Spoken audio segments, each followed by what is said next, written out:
Chapter का name है तंतु से वस्त्र तक। स्टार्ट करते हैं। पहेली और बूझो ने अपने स्कूल में आयोजित की गई विज्ञान प्रश्नोत्तरी प्रतियोगिता में प्रथम पुरस्कार जीता है। वे दोनों बहुत ज़्यादा एक्साइटेड थे और उन्होंने प्राप्त हुई पुरस्कार राशि से अपने माता पिता के लिए वस्त्र खरीदने का निश्चय किया है। अब वे कपड़े की दुकान पर वस्त्र सामग्री की विस्तृत विविधता को देखकर उलझन में फंस गए हैं। दुकानदार ने उन्हें समझाया है कि कुछ कपड़े अथवा वस्त्र सूती हैं तो कुछ संश्लिष्ट यानी कि कृत्रिम है। उसके पास ऊनी मफलर तथा शॉल भी थे। दुकान में बहुत सी रेशमी साड़ियां भी थीं। पहेली और बूझो अत्यधिक उत्तेजित दिखाई दे रहे थे। उन्होंने इन विभिन्न कपड़ों को स्पर्श किया और उनके बारे में जानकारी प्राप्त की। अंत में उन्होंने एक ऊनी मफलर तथा एक सूती साड़ी खरीदी। कपड़े की दुकान का भ्रमण करने के पश्चात पहेली और बूझो ने अपने आसपास से विभिन्न प्रकार के वस्त्रों को ध्यान से देखना आरंभ कर दिया। उन्होंने ये देखा कि बेडशीट, बिस्तर पर बिछाने की चादर, कंबल, पर्दे, मेजपोश, तौलिए और झाड़न आदि ये सभी भिन्न भिन्न प्रकार के कपड़ों से बने हुए हैं। यहाँ तक कि उनके अपने बस्ते तथा बोरे भी किसी प्रकार के वस्त्र से बने हैं। उन्होंने इन सभी वस्त्रों की पहचान सूती, ऊनी, रेशमी अथवा संश्लिष्ट कृत्रिम के रूप में की। क्या आप भी इन वस्त्रों में से कुछ की पहचान कर सकते हैं? वस्त्रों में विविधता। अपने पास के किसी दर्जी की दुकान का भ्रमण कीजिए। सिलाई के बाद बचे कपड़े की कतरन एकत्र कीजिए। कपड़े की प्रत्येक कतरन को स्पर्श करके उसके स्पर्श का अनुभव कीजिए। दर्जी की सहायता से उससे पूछकर कुछ कपड़ों पर सूती, रेशमी, ऊनी, संश्लिष्ट के लेबल लगाने का प्रयास कीजिए। क्या आप यह जानना चाहते हैं कि ये विभिन्न कपड़े किस प्रकार बनते हैं? जब आप किसी कपड़े का अवलोकन करते हैं तो वह एक सतत टुकड़ा प्रतीत होता है, यानी कि वो एक कपड़ा प्रतीत होता है। अब इसे ध्यान से देखिए, आपने क्या देखा। सेकंड क्रियाकलाप ये है कि सूती कपड़े का वही टुकड़ा चुनिए जिस पर आपने क्रियाकलाप 1 में लेबल लगाया था। इसके एक सिरे पर कोई ढीला धागा या तागा ढूंढने का प्रयास कीजिए और इसे बाहर खींचिए। कोई भी एक कपड़ा लेना है और उस कपड़े को एक धागा देखना है उसका और उसको खींचने का यानी बाहर खींचने का प्रयास करना है। यदि कोई ढीला धागा या तागा दिखाई ना दे तो पिन अथवा सुई की सहायता से आप एक धागा धीरे धीरे बाहर खींच सकते हैं। एक धागा आप सुई की सहायता से खींच लीजिए। हम ये देखते हैं कि तागों को एक साथ व्यवस्थित करने पर वस्त्र बना है। ये तागे किससे बनते हैं? अब यहाँ पर हम जब एक धागा निकाल लेंगे तो उसके साथ कई धागे निकल आएंगे। तो हम ये देखते हैं कि ये जो वस्त्र है ये कई सारे तागों से या धागों से मिलकर बना हुआ होता है। अब देखते हैं तंतु किसे कहते हैं। किसी सूती वस्त्र के टुकड़े से कोई तागा बाहर निकालने हैं, ठीक है, जैसे अभी हमने निकाला था। इस तागे के टुकड़े को मेज पर रखना है। इस तागे के टुकड़े के एक सिरे को अपने अंगूठे से पकड़ना है और दूसरे सिरे को उसकी लंबाई के अनुदिश अपने नाखून से खरोंचना है। एक को अपने हाथ से अंगूठे से पकड़ना है और दूसरे को अंगूठे के नाखून से खरोंचना है। अब हम देखेंगे कि तागा जो है पतली लड़ियों में विखंडित हो गया है। इस तागे में से कई सारी छोटी छोटी लड़ियां निकलने लगी हैं। ये देखिए, यहाँ हमने अंगूठे से पकड़ा, दूसरी तरफ अंगूठे के नाखून से खरोंचा, तो देखा है कि यहाँ पर कई सारी लड़ियाँ निकल आई हैं। सुई में तागे को पिरोने का प्रयास करते समय भी आपने ऐसा ही परीक्षण किया होगा। जब हम सुई में धागा डालते हैं तो उस धागे में से कई सारी छोटी छोटी लड़ियाँ निकलने लगती हैं। तो कई बार तागे का यह सिरा कुछ पतली लड़ियों में पृथक हो जाता है। ऐसा होने पर तागे को सुई के नाके से गुजारना कठिन हो जाता है। तागे की ये दिखाई देने वाली पतली लड़ियाँ भी और अधिक पतली लड़ियों से मिलकर बनी होती हैं, जिन्हें तंतु कहते हैं। अब यहाँ पर मैंने कुछ हाईलाइट किया हुआ है, ये मोस्ट इंपॉर्टेंट है। आपको लास्ट टाइम पर एग्जाम टाइम में सिर्फ खाली यही पढ़ना है और एग्जाम में चले जाना है। वस्त्र तागों या धागों से मिलकर बनते हैं। वस्त्र किससे मिलते हैं? मिलकर बने होते हैं, तागों या धागों से मिलकर बने होते हैं। और तागे भी आगे तंतुओं से मिलकर बने होते हैं। ये जो तागे होते हैं इनकी छोटी छोटी लड़ियाँ निकलने लगती हैं, उनको हम तंतु कहते हैं। ये तागे जो होते हैं वो तंतुओं से मिलकर बने होते हैं। कुछ वस्त्रों जैसे सूती, जूट, रेशमी तथा ऊनी के तंतु पादपों तथा जंतुओं से प्राप्त होते हैं। ये किन से प्राप्त होते हैं? या तो पादप से प्राप्त होते हैं या जंतु। पादप का मतलब है पौधों से, या तो पौधों से प्राप्त होते हैं या जंतुओं से प्राप्त होते हैं। तो जो तंतु हमें पौधों से या जंतुओं से प्राप्त होते हैं उन्हें हम प्राकृतिक तंतु कहते हैं। रुई तथा जूट, जिसको हम पटसन भी कहते हैं, पादपों से प्राप्त होने वाले तंतुओं के उदाहरण है। रुई किससे प्राप्त होता है? पटसन। रुई किससे प्राप्त होती है? कपास से। और जूट किससे प्राप्त होती है? पटसन पौधे से। तो जूट, रुई और जूट जो है वो पादपों से प्राप्त होने वाले तंतुओं के उदाहरण। तो रुई और जूट क्या है? प्राकृतिक तंतु है। ऊन तथा रेशम जंतुओं से प्राप्त होते हैं। ऊन और रेशम जंतु से प्राप्त होते हैं, ये भी प्राकृतिक तंतु है। ऊन किस किस से प्राप्त होती है? भेड़ से, बकरी से और खरगोश से, याक से या ऊँट के बालों से। तो ऊन भेड़ अथवा बकरी की कर्तित ऊन से प्राप्त होती है। क्वेश्चन ये आ जाए कि ऊन किससे प्राप्त होती है? भेड़ से या बकरी की कर्तित ऊन से प्राप्त होती है। ऑप्शन में ये भी आ जाता है कि खरगोश, याक, ऊँट, या ऑप्शन में ये तीनों आ जाते हैं और कुत्ता भी ऑप्शन में दे रखा है या कुछ और दे रखा होता है। तो ऑप्शन हमारा ये क्वेश्चन हमसे ये पूछा जाएगा कि इसमें से ऊन किस जानवर से प्राप्त नहीं होती है, तो कुत्ता हमारा आंसर हो जाएगा। तो हमें ये याद रखना है कि ऊन किस किस से प्राप्त होती है? भेड़ से, बकरी से, खरगोश से, याक से और ऊँट के बालों से। रेशमी तंतु, रेशम किससे प्राप्त होती है? रेशम तंतु प्राप्त होते हैं रेशम कीट कोकून से। रेशम किससे प्राप्त होती है? रेशम कीट कोकून से प्राप्त होती है। हजारों वर्ष तक वस्त्र निर्माण के लिए केवल प्राकृतिक तंतुओं का ही उपयोग होता था। पहले वस्त्र किससे बनते थे? प्राकृतिक तंतुओं से बनते थे। लेकिन लगभग 100 वर्षों से ऐसे रासायनिक पदार्थों जिनका स्रोत पादप अथवा जंतु नहीं है से तंतुओं का निर्माण किया जा रहा है। अभी पिछले कुछ 100 वर्षों से रासायनिक पदार्थों का से तंतुओं का निर्माण किया जा रहा है। इन्हें हम क्या कहते हैं? इन्हें संश्लिष्ट तंतु कहते हैं। संश्लिष्ट तंतु में कौन कौन से आ जाते हैं? पॉलिस्टर आ जाता है, नायलॉन, एक्रिलिक, ये सभी क्या है? संश्लिष्ट तंतुओं के कुछ उदाहरण है। अब यहाँ पर बूजू ने क्वेश्चन पूछा है। बूजू ने यहाँ दिखाई दी गई कुछ वस्तुओं को संग्रहालय में देखा है, इन्हें योद्धा पहनते थे। वह ये जानना चाहता है कि क्या ये भी किसी प्रकार के तंतुओं से बने हैं? हाँ जी, ये भी किसी न किसी प्रकार के तंतुओं से बने होंगे। ये प्राकृतिक तंतु से बने होंगे, क्योंकि ये कई हजार साल पहले के जो योद्धा होते थे वो ये पहनते थे। तो ये तब तक जो रासायनिक तंतु हैं तब तक उनका निर्माण नहीं हुआ था। तो पहले ज़माने में प्राकृतिक तंतुओं का ही निर्माण किया जाता था, तो उससे ही ये इनके बने हुए थे। कुछ पादप तंतु, जैसे रुई की बात कर लेते हैं। क्या आपने कभी तेल के लैंपों के लिए बत्तियां बनाई हैं? इन बत्तियों को बनाने के लिए आप क्या उपयोग में लाते हैं? इस रुई को में भी किया जाता है। कुछ रुई लीजिए, इसे खींचकर पृथक कीजिए और इसके किनारों को ध्यान से देखिए।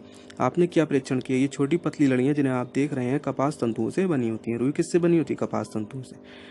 रुई कहाँ से आती है? क्वेश्चन ये, रुई कहाँ से आती है? इसे खेतों में उगाया जाता है। कहाँ उगाया जाता है? खेतों में। साधारणतः कपास के पौधे वहाँ उगाए जाते हैं जहाँ की मृदा काली तथा जलवायु उष्ण होती है। क्वेश्चन कई बार पूछा गया है, एसएससी में भी, रेलवे में भी कई बार पूछा गया है क्वेश्चन। तो ये आपको याद रखना है कि साधारणतः कपास के पौधे वहाँ उगाए जाते हैं जहाँ की मृदा काली होती है, उष्ण होती है। क्या आप ऐसे कुछ राज्यों के नाम बता सकते हैं जहाँ हमारे देश में कपास की कृषि की जाती है? तो कपास पादप के फल कपास गोलक लगभग नींबू की माप के होते हैं। कपास गोलक किसकी नाप के होते हैं? नींबू की माप के होते हैं। पूर्ण परिपक्व होने पर बीज टूटकर खुल जाते हैं और अब कपास तंतुओं से ढके बिनौले को देखा जा सकता है। जब पूरा परिपक्व हो जाता है तो वो बीज टूटकर खुल जाता है और फिर कपास तंतुओं से ढके बिनौले दिखने लगते हैं। इस समय खेत कपास के परिफुल्लों यानी रोओं से इतना श्वेत हो जाता है जैसे हिमने से ढक लिया हो। देखिए आप, ये देख रहे हैं आप, यहाँ पर ये परिफुल्ल हैं, ये रोए हैं। तो इस समय इतना श्वेत हो जाता है कि ऐसा लगता है कि इसको बर्फ ने ढक लिया है। साधारणतः इन कपास बॉलों से कपास को हस्त चयन द्वारा पृथक किया जाता है। अब हाथ से ये जो रोए होते हैं सफ़ेद सफ़ेद, इनको अलग किया जाता है। तो इसके पश्चात कपास से बीजों को कंकतन द्वारा पृथक किया जाता है। इस प्रक्रिया को कपास ओटना कहते हैं। कपास ओटना किसको कहते हैं? इन बीजों को बॉलों में से निकाला जाता है। कपास ओटना पारंपरिक ढंग से कपास हाथों से ओटी जाती थी। पहले इन हाथों से ही इसको ओटा जाता था, लेकिन आजकल कपास ओटने के लिए मशीनों का उपयोग भी किया जाता है।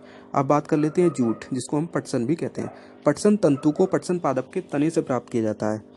भारत में इसकी खेती वर्षा ऋतु में की जाती है। तो पटसन तंतु को क्वेश्चन आ जाएगी, पटसन तंतु कैसे प्राप्त किया था? पटसन तंतु को पटसन पादप के तने से प्राप्त किया जाता है। ये तना, ये जो तना देख रहे हैं आप, इससे बनता है पटसन। तो भारत में इसकी खेती कब होती है? वर्षा ऋतु में होती है। ये भी क्वेश्चन बन सकता है। भारत में पटसन को प्रमुख रूप से पश्चिम बंगाल, बिहार तथा असम में उगाया जाता है। ये क्वेश्चन पूछा गया है। भारत में पटसन कहाँ उगाया जाता है? प्रमुख रूप से पश्चिम बंगाल में, बिहार में और असम में उगाया जाता है। सामान्यतः पटसन पादप फसल को पुष्पन अवस्था में काटते हैं। जब पुष्प आने लगते हैं तभी इसको हम काट लेते हैं। फसल कटाई के पश्चात पादपों के तनों को कुछ दिनों तक जल में डुबोकर रखते हैं। इसके तने को कुछ दिनों तक जल में डुबोकर रखा जाता है, जिससे ये सड़ जाता है। ऐसा करने पर तने गलने लगते हैं और उन्हें पटसन तंतुओं से हाथों द्वारा पृथक कर दिया जाता है। वस्त्र बनाने से पहले इन सभी तंतुओं को तागों में परिवर्तित कर लिया जाता है। वस्त्र बनाने से पहले इन सभी तंतुओं को तागे बनाए जाते हैं पहले, फिर उन तागों से वस्त्र का निर्माण किया जाता है। सूती तागे की कताई। अब देखिए सूती तागे की कताई कैसे करते हैं। एक हाथ में कुछ रुई पकड़िए, दूसरे हाथ के अंगूठे तथा तर्जनी के बीच कुछ रुई की चुटकी भरिए और इसे धीरे धीरे रुई से बाहर की ओर खींचिए तथा रेशों को लगातार ऐंठते भी रहिए। क्या आप तागा बना सके? रेशों से तागा बनाने की प्रक्रिया को कताई कहते हैं। कताई किसे कहते हैं? रेशों से तागा बनाने की प्रक्रिया को कताई कहते हैं। इस प्रक्रिया में रुई के एक पुंज से रेशों को खींचकर ऐंठते हैं।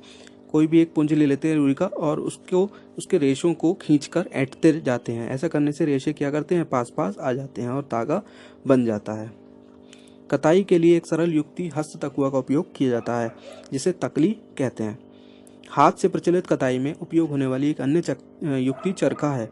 चरखे के उपयोग को राष्ट्रपति महात्मा गांधी ने स्वतंत्रता आंदोलन के एक पक्ष के रूप में लोकप्रियता प्रदान की थी। उन्होंने लोगों को हाथ कते तागों से बने वस्त्रों को पहनने तथा ब्रिटेन की मिलों में बने आयातित कपड़ों का बहिष्कार करने के लिए प्रोत्साहित किया था। ये देखिए, ये है चरखा। बृहद पैमाने पर तागों की कताई का कार्य कताई मशीनों की सहायता से किया जाता है। बड़े पैमाने पर जो तागों की कताई का कार्य है वो मशीनों की सहायता से किया जाता था। पहले चरखे से हम तागों की कताई का कार्य करते थे। कताई के पश्चात तागों का उपयोग वस्त्र बनाने में किया जाता है। अब कताई के पश्चात जब तागे बन चुके हैं तो तागों का उपयोग वस्त्र बनाने में किया जाता है। अब तागे से वस्त्र बना, अब तक तो हमने तागे की कताई का पढ़ा, अब तागे से वस्त्र कैसे बनता है वो देख लेते हैं। तागे से वस्त्र बनाने की कई विधियां हैं। इनमें दो प्रमुख विधियां बुनाई तथा बंधाई हैं। पहले हम बुनाई देख लेते हैं। क्रियाकलाप 2 में आपने ये ध्यान दिया होगा कि वस्त्र तागे के दो सेटों, कोई दो सेट ले लेते हैं, यानी दो तागे ले लेते हैं जिन्हें एक साथ व्यवस्थित किया जाता है। उनको दोनों को एक साथ एक तरीके से सेट किया जाता है जिससे मिलकर वस्त्र बनते हैं। तागों के दो सेटों को आपस में व्यवस्थित करके वस्त्र बनाने की प्रक्रिया को बुनाई या वीविंग कहते हैं। इंग्लिश में इसको वीविंग कहते हैं। अब देखिए कुछ क्रियाकलाप। भिन्न रंगों की दो कागज की सीट लेनी है। दोनों में से 30 सेंटीमीटर लंबाई तथा 30 सेंटीमीटर चौड़ाई की वर्गाकार सीट काटनी है। अब इन दोनों शीटों को आधा मोड़ना है। एक शीट पर दिखाए गए अनुसार रेखाएं खींचनी है और दूसरी शीट पर दिखाए अनुसार रेखाएं खींचनी है। यानी 3.12 के अनुसार एक शीट पर और 3.12b के अनुसार एक शीट पर हमें रेखाएं खींचनी है। दोनों शीटों को खींची गई रेखाओं से के अनुदिश काटिए और फिर शीटों के मोड़ों को खोलकर इन्हें फैला लीजिए। एक शीट की पट्टियों को एक एक करके दूसरी शीट के कटावों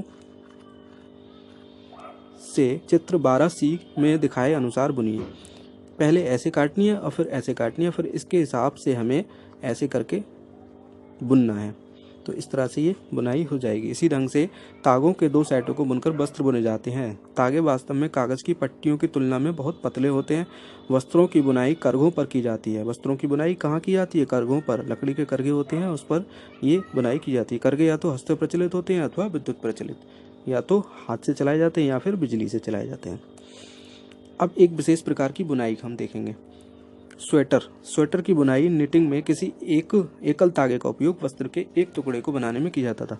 अब तक तो दो धागों को मिलाकर हम वस्त्र बनाते थे, लेकिन इसमें क्या होता है, बुनाई में केवल एक ही धागे का उपयोग किया जाता है और उसी से वस्त्र के टुकड़े का निर्माण किया जाता है। क्या आपने कभी किसी फटे हुए मोजे के किसी तागे को खींचकर देखा है? जब आप ऐसा करते हैं तब क्या होता है, तब एक ही धागा जो है वो खिंचता चला जाता है। एकल धागा लगातार खिंचता चला आता है तथा वस्त्र उधरता जाता है। मोजे और बहुत सी अन्य पहनने की वस्तुएं ऐसी बुनाई द्वारा बने वस्त्रों से बनाई जाती हैं। मोजे भी इसी तरह से बनाए जाते हैं, स्वेटर वगैरह भी इसी बुनाई से बुने जाता है जिसमें एक ही धागे का उपयोग किया जाता है। इस प्रकार की बुनाई हाथों से तथा मशीनों द्वारा भी की जाती है। दोनों प्रकार की बुनाई का उपयोग विभिन्न प्रकार के वस्त्रों के निर्माण में किया जाता है। इन वस्त्रों का उपयोग पहनने की विविध वस्तुओं को बनाने में होता है। पहेली ये जानना चाहती है कि क्या आपने नारियल के बाहरी खोल के तंतुओं से बने किसी वस्त्र को देखा है? इन तंतुओं का सामान्यतः किन कार्यों में उपयोग होता है? वस्त्र सामग्री का इतिहास। और हम इतिहास देख लेते हैं, पहले जमाने में लोग कैसे वस्त्र का उपयोग करते थे। वस्त्रों के विषय में पूर्व प्रमाणों से ऐसा प्रचलित होता है कि प्रारंभ में लोग वृक्षों की छाल, बड़ी बड़ी पत्तियों अथवा जंतुओं की चर्म और समूर से अपने शरीर को ढकते थे। किस किस से ढकते थे? वृक्षों की छाल से, बड़ी बड़ी पत्तियों से, जंतुओं की चमड़े से, जंतुओं की खाल से अपने शरीर को ढकते थे।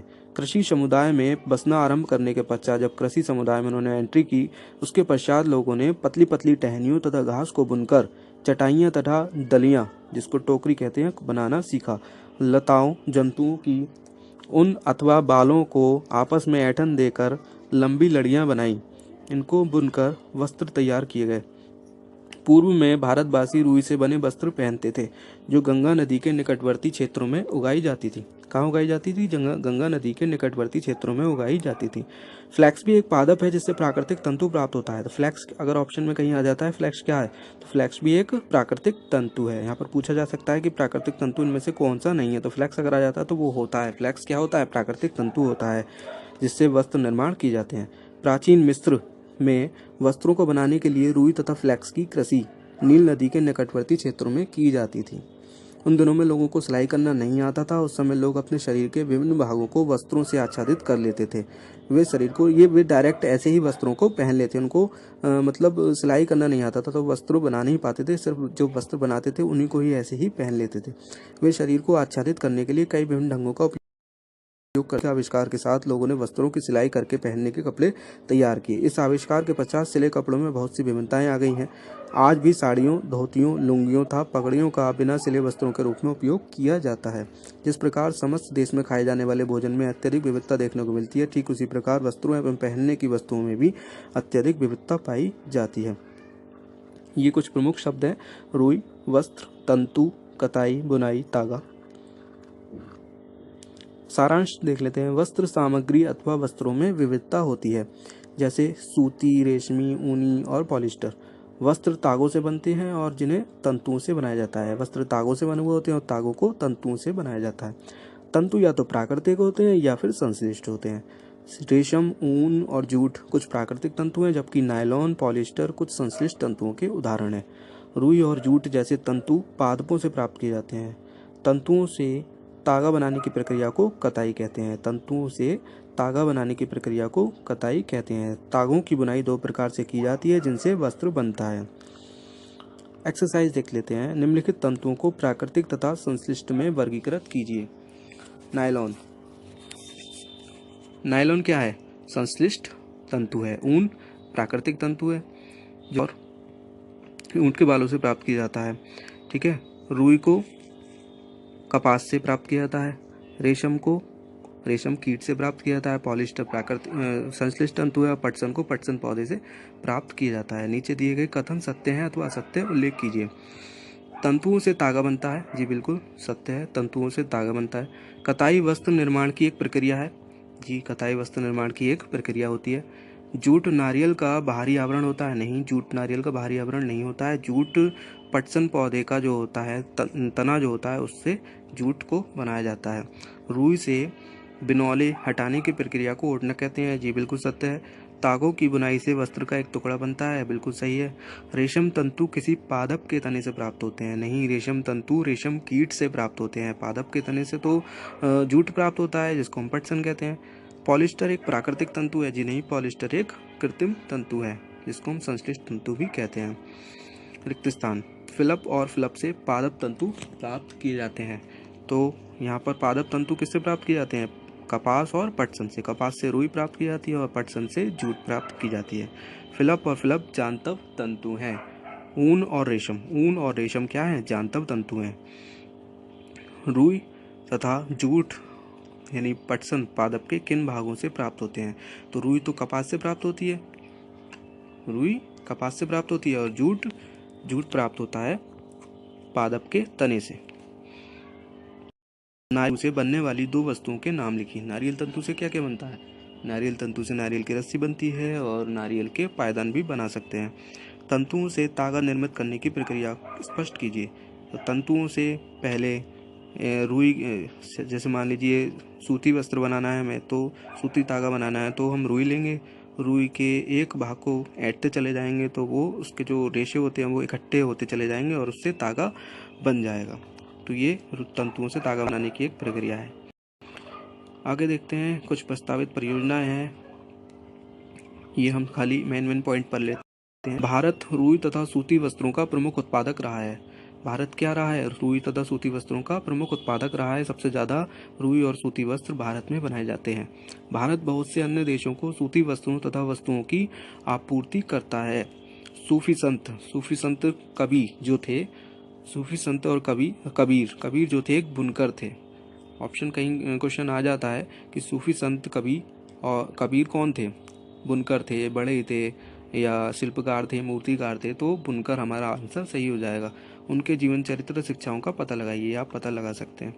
यदि ये सूती तंतु हैं तो ये जाल जल जाते हैं। यदि ये सूती तंतु, अगर आप सूती तंतु को जलाएंगे